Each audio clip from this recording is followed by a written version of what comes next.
Buying Adobe Photoshop in 2025. So which should you choose, whether the subscription or the perpetual? So what are really the options? So currently in 2025, Adobe offers Photoshop only as a subscription-based product under its Creative Cloud service. Adobe lists plans for individual users, business users, students, and teachers each billed monthly or annually. So a perpetual one-time purchase of Photoshop is not available for the main Photoshop product. So let's talk about the pros of subscription.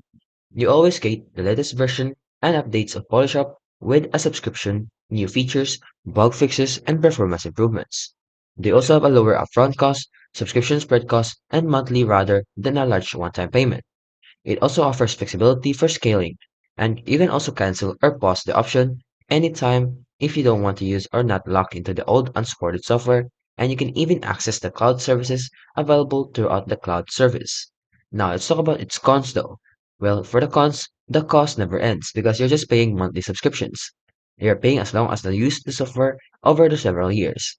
So overall, it is not ideal if you dislike ongoing costs, use Photoshop only, sporadically, and if your budget is minimal and if you prefer to pay once.